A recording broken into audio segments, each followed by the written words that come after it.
Our next speaker is David Baldwin, and Dr. David Baldwin is the manager of testing and evaluation section at the Non-Proliferation Research and Development Special Technologies Laboratory. Dr. Baldwin started his current position as a researcher and manager of a research section at Special Technologies Laboratory in June of 2016 after 25 years at the Ames Laboratory as a research scientist as the program director for environmental and protection sciences and director of the Midwest Forensic Resource Center.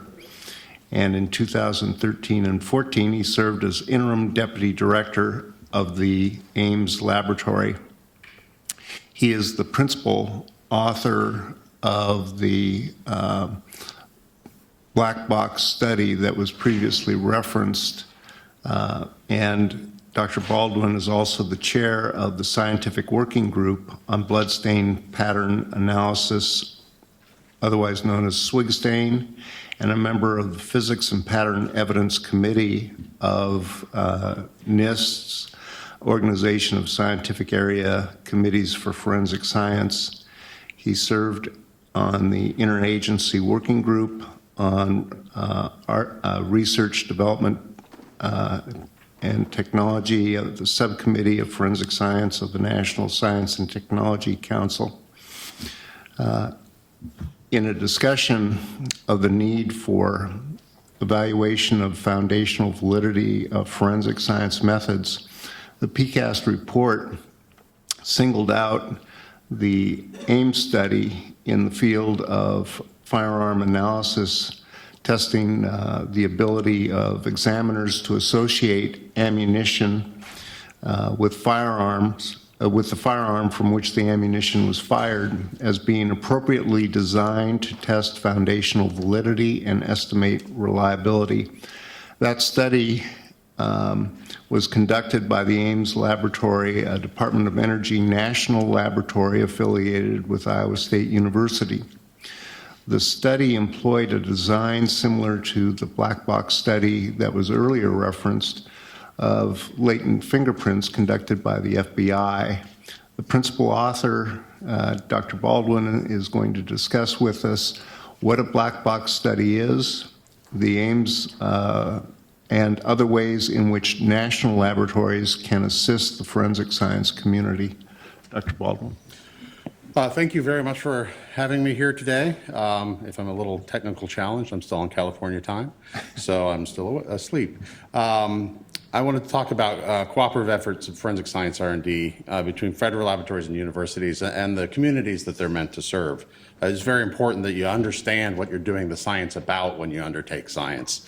The topics I'm going to talk about are a research and development model developed at Ames Laboratory in Iowa State based on inclusion of the affected community as partners in doing the research. If you don't understand what you're researching, as I said, you have to be very closely, have a close association with the community to understand what they do when they make their decisions, when they do the science that they're doing in order to design appropriate studies. The error rate study I'm going to talk about at Ames Laboratory was funded and requested by the Department of Defense, their Defense Forensic and Biometrics Agency, and which is at USACIL, was highly collaborative, and it was a multidisciplinary study. I'll talk about outcomes of that study. Also talk a little bit about the new program that I'm developing in my new agency since I've transferred from Ames Laboratory out to California at Special Technologies Laboratory. Talk a little bit about current and future efforts in this area.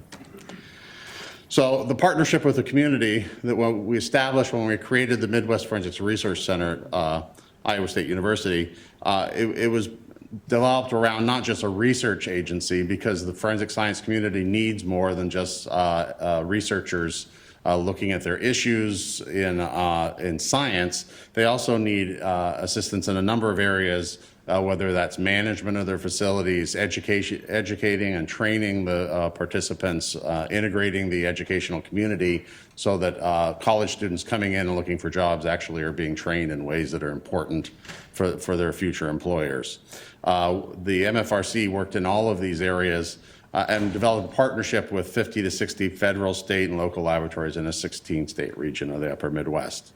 Very popular program. We worked with federal, state, and local forensic science laboratories in that region. We built a partnership as a user base where they were providing us need, input, and participation and review of all of our studies and all of our work. We were focused on the user's needs and the suite of unique resources available at a national laboratory that was also a university. So we developed long-term trusting relationships based on the provision of experts, training, education, research, and management systems consulting.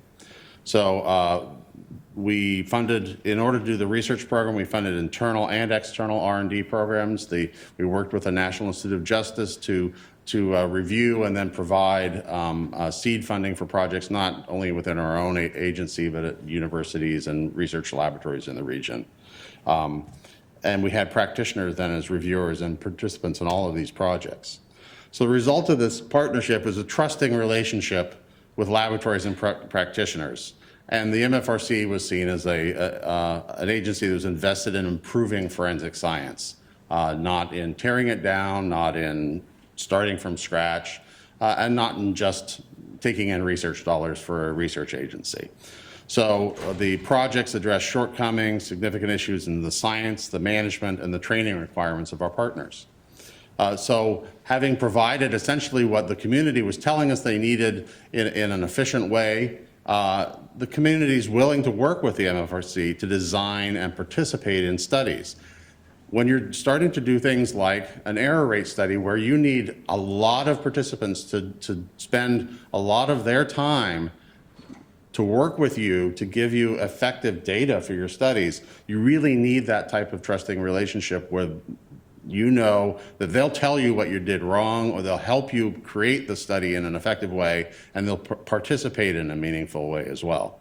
And so it's absolutely necessary that these error rate studies require this kind of widespread user participation. So the genesis of this DoD-funded firearms black box study, the need was identified by the Department of Defense along with the R&D subcommittee of the American Society of Crime Laboratory Directors.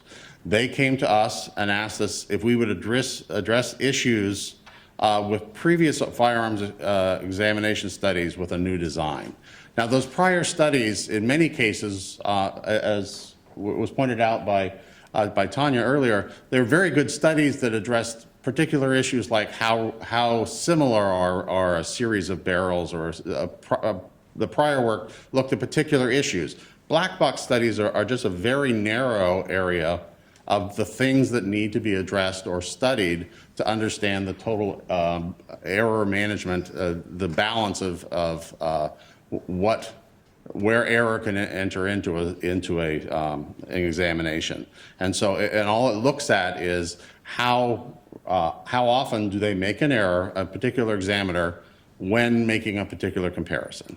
It does not look at, for instance, whether that error would be caught by a quality assurance system that exists in the laboratory. And in fact, in our study, we asked them particularly not to have them peer reviewed. What we wanted to know is how often does that comparison lead to an error? And so those other things, those other aspects still need to be studied as well. Now, knowing what that error rate is and knowing things like whether there's the potential for bias might lead to better designs for quality systems in order to improve the overall system. But this particular study, a black box study, just addresses this one narrow issue within the overall error balance. So Ames Laboratory was asked to perform this study by DoD. It was the design was developed by ourselves at Ames Laboratory, looking at experimental design, working with the community.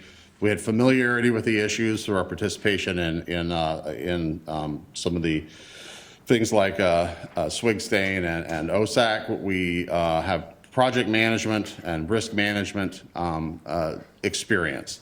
We brought in an ISU statistician, Max Morris, who's the chair of the statistics department at Iowa State University, is a co-author on the report. He is an expert in experimental design, data analysis and interpretation, and power analysis, which means how many samples do I have to include in this to actually get a meaningful answer out of it in the end statistically, and not just have, yes, these overlap. So you need to actually have someone help you design that type of a study. The DoD sponsors kept us focused on that task posed, also brought some more of the community input on what needed to be done and how it should be done. They did resource management, helped us immensely in communications, reaching out to the affected communities to get them to participate in the study. We also got input from the FBI laboratory, consulting with us on what firearms to do, how to do the study. Swig Gun participated in this as well. We also created a beta test team, some volunteers for us to try a short-term study in order to figure out if we set up our data collection correctly, if we were asking the right questions, and what type of answers we were going to get back if we'd left something out of it before we started sending it out to a lot of people. Yes? Could you just, 2 sentences to define a black box study? A black box study is a human performance study to measure how often an error occurs in a comparison. That's one sentence. Do I have another sentence to to fluff it up? That's to contrast this with what's commonly called a white box study, where you might actually delve in and say, okay, what did you do when you made that decision? Asking questions about how they made decisions, how parts of that might interact, and picking apart to actually understand bias or something like that. All those are in more what might be a follow-on study. Particularly, it did happen for fingerprint at this point, is a white box study to try to pull apart and understand how people made decisions. There are the results of this. There's some very intriguing things that occurred where you might say, well, that might have occurred because of this type of bias. One examiner had a lot of errors. Did that happen because of a base rate error? In other words, perhaps that firearm examiner is used to seeing everything always matches. And then we give them a study where most of them don't. And there's the potential for a type of bias where you would say, well, I always see them match, so I'm going to more likely see them, see that as a match or find them when they're not really there. That was one examiner. And so, but we don't know that's what happened because because in a black box study, you don't collect data on that part of it. Okay? Does that help, I hope? Yes? You talked about working with the community. Yes. How do you define community? The community is, in this particular study, we were working with members of AFTI and examiners who work in laboratories that participate in ASCLD. So it's just other scientists? Yes, Okay. yes. Okay.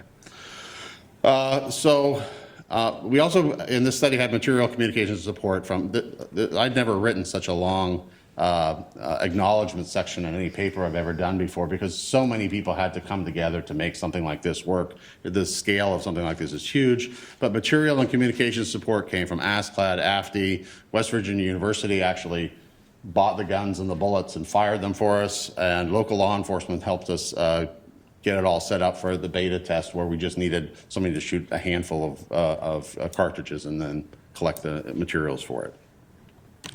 So the study design, we enrolled 284 examiners from that community that I mentioned before, which is AFTI examiners and examiners in laboratories that work with ASCLD.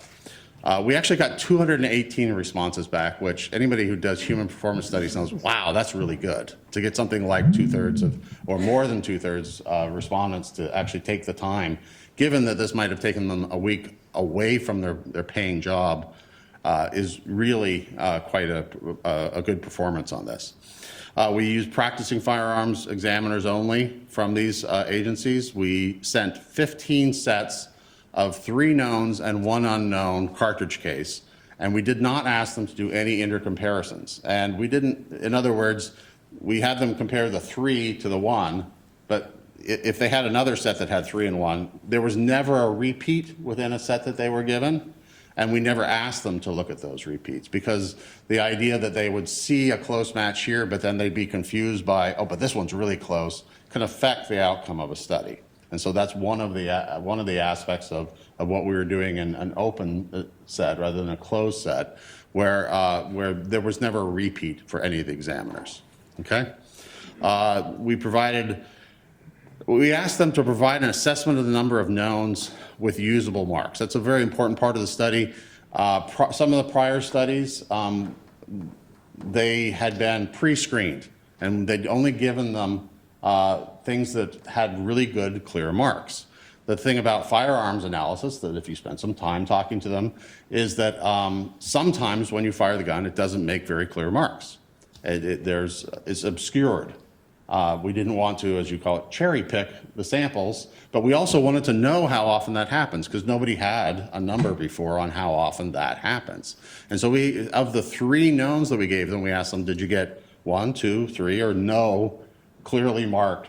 And we did that for each of them, and so that covered all 25 guns that we used in the study, and we had then a really well-measured rate of how often that happens for each of the firearms that we used, which is very important later in the study. So, and we're going to include that in all future studies, I'm pretty sure. Another important aspect is that we use the AFTE range of conclusions, which includes an identification and then an inconclusive A, B, and C, which I'll explain, and an elimination. This is fairly important, is that when a firearm says an inconclusive, they don't mean the same thing as what Alice said, that a fingerprint person says when they're inconclusive, saying, oh, there's not enough there for me to make a conclusion at all. That's not what inconclusive means to a firearm examiner.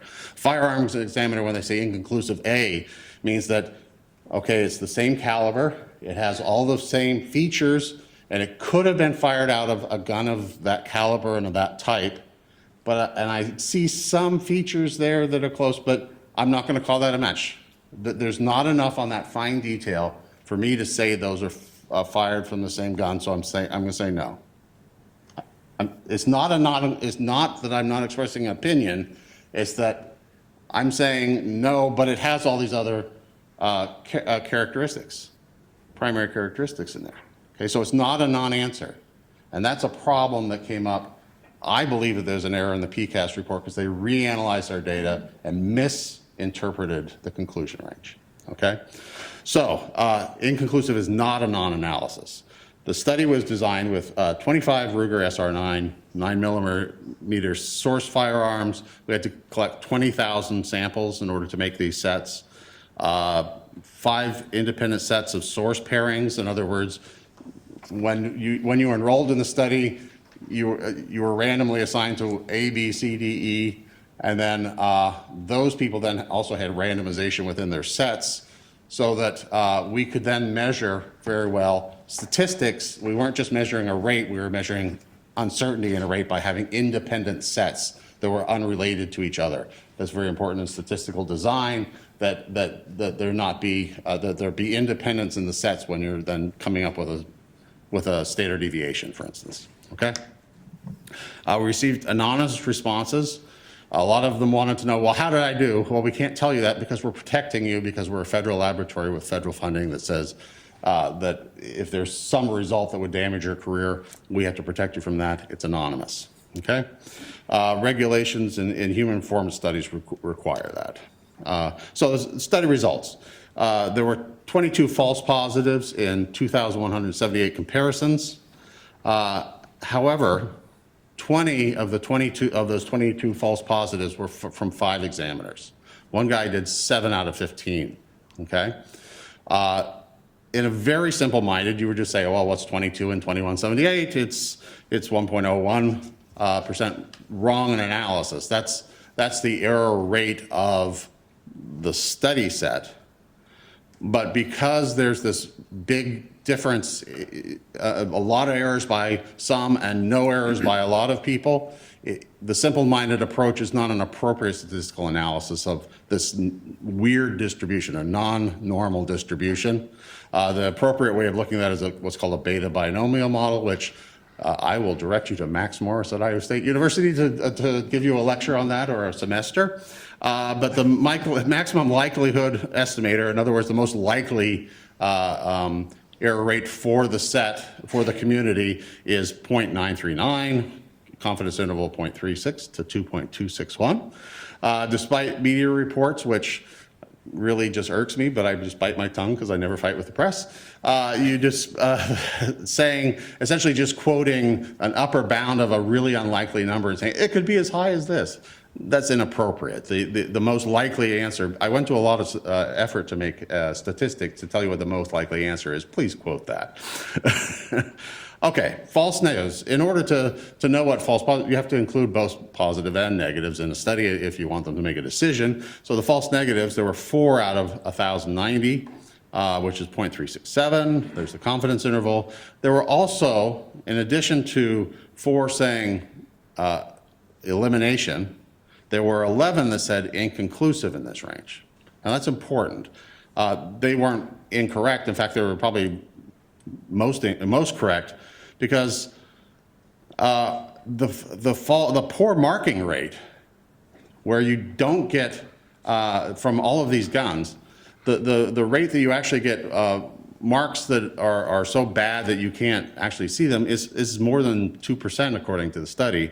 Well, if you add those 11 and those 4 that got them either wrong or didn't get the match, that number is actually smaller. So, and if we go back and look at the samples, which we've done, we looked at the ones where they either did a false negative or an inconclusive when it was actually from the same source.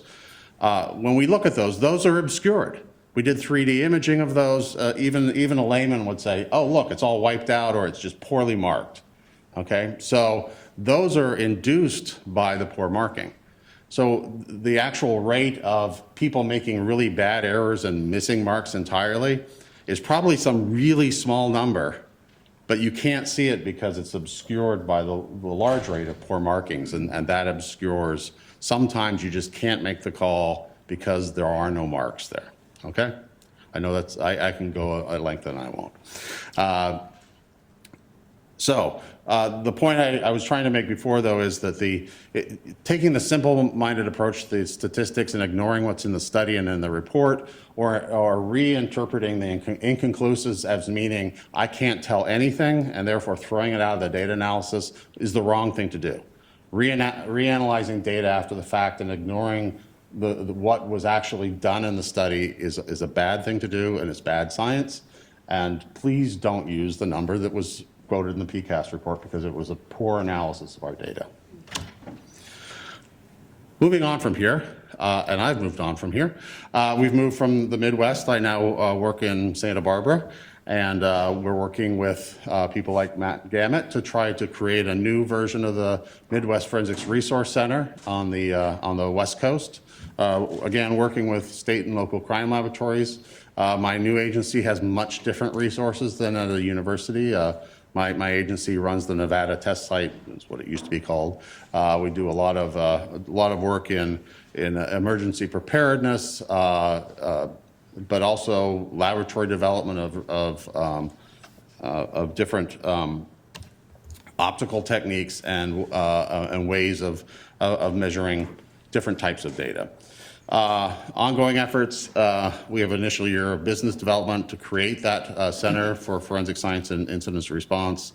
We have a planning meeting planned in July with state and local crime lab directors. We're designing programs and pilot projects to launch that center. The new FBI, there's a new FBI-funded firearms black spot study.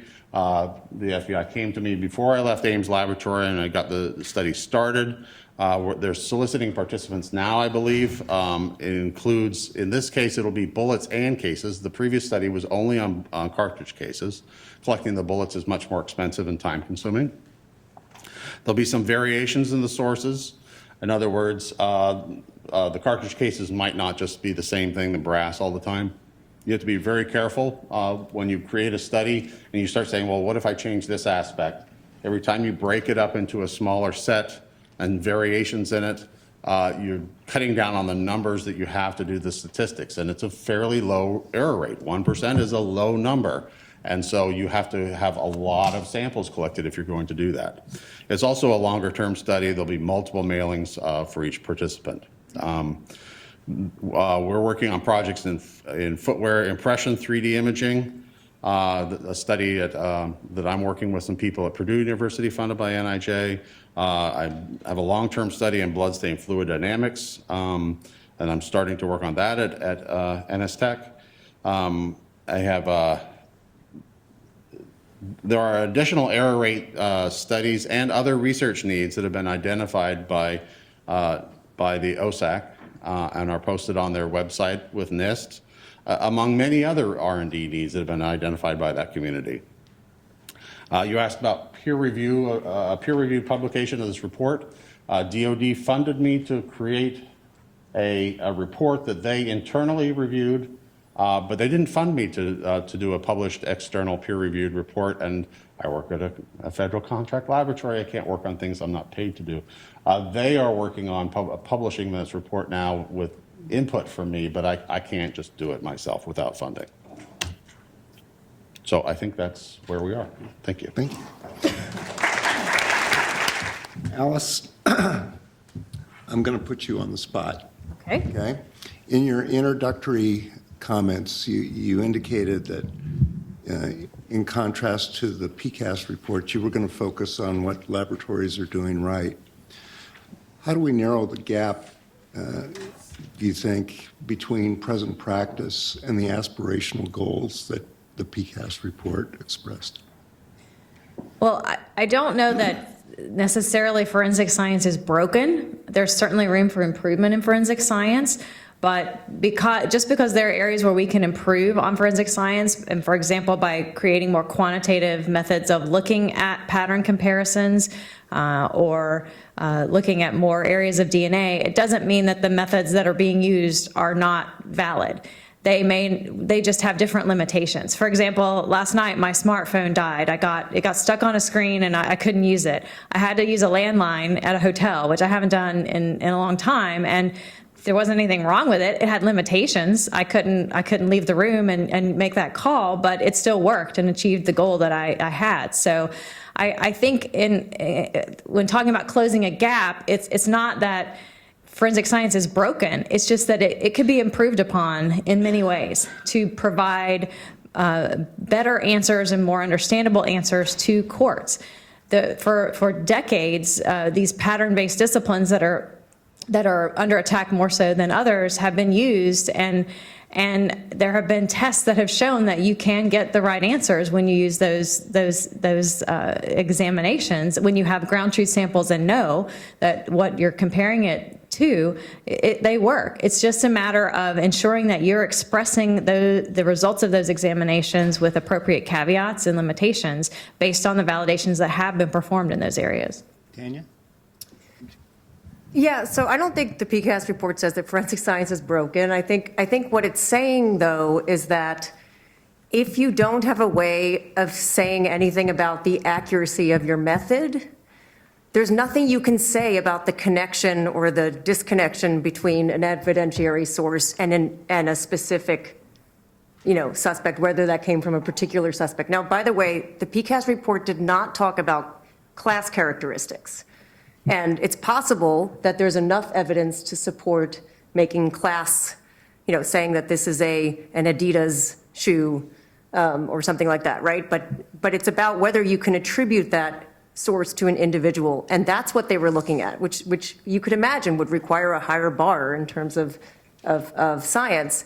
So the problem is if you can't say anything about the accuracy of your method, it's a meaningless statement to say that you believe these two things may be associated with one another, because how do you know? You can't say how often you get it wrong or right. It's a very simple, very clear, very basic scientific premise. Now, you can do internal validations, and labs do internal validations, but most labs, the FBI actually is, I think, the only lab that actually publishes some of those. I don't know if they publish all of them. You publish some of your validation studies. Some, but we're not the only lab that publishes validations. Right, but not many, a lot of them don't.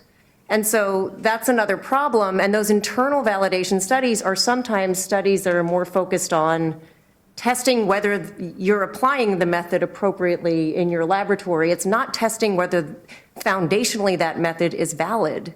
And we really need to be publishing studies so that the scientific community can look at that. And so it's really about, can you say how accurate your method is? And it doesn't mean that all the other science around this and the white box studies and all that aren't important. They're tremendously important for these fields and for the disciplines as a whole. But if you're bringing something into court and you've analyzed evidence based on a particular method, you have to say what the accuracy of your particular method is. That's all that the report says. David? And I should also say that black box studies are not perfect. They're not perfect estimates of error rates either. And PCAST acknowledges that.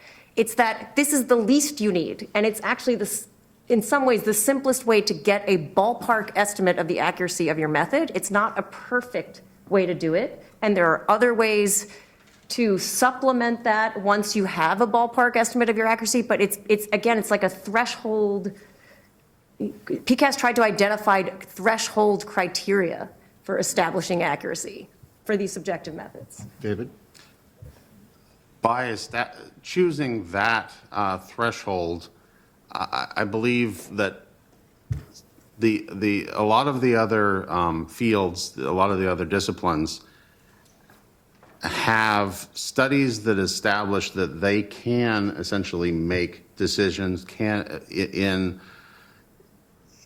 contribute if they don't meet the threshold that was set by the group that established the study. That I don't know that I believe that means that they have no basis whatsoever for making that statement.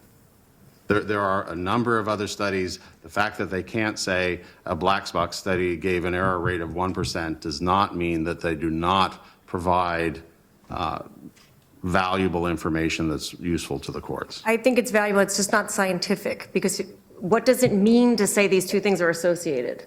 I mean, that's the question. We can have this. This is exactly the debate to be having. How do you say scientifically, I believe this may have come from this source? If you can't say, if you can't give any sort of, you can't just say, I'm experienced and I've looked at lots of these, but I have no idea how many times I get it right or wrong. Like, it just doesn't have any scientific meaning. It doesn't mean that it doesn't have value, but it's not scientific evidence. It could be lay testimony. It could be, the same thing as saying, like, I believe I observed that witness had red hair and da-da-da, and it has that sort of quality. It doesn't have anything that's based in science. David or Alice? I think that PCAST has one definition of what makes something scientific or accurate, and there are many other definitions of what makes something scientific or accurate. And overall, the forensic science community has a different definition of that than does the PCAST report. But what is the definition? I guess that's the question. The science that is published in peer-reviewed journals that is out there, that has done these types of studies that David alluded to as well. The black box study is not the only way to assess and determine that something is valid. There are other ways. There are studies that are published, and people have done proficiency tests for many, many years and have been able to make correct decisions about tests where ground truth is known. The studies are out there. It can be improved upon just because a discipline does not have a published error rate does not make it an invalid methodology for obtaining information from a piece of evidence. And this gives us a great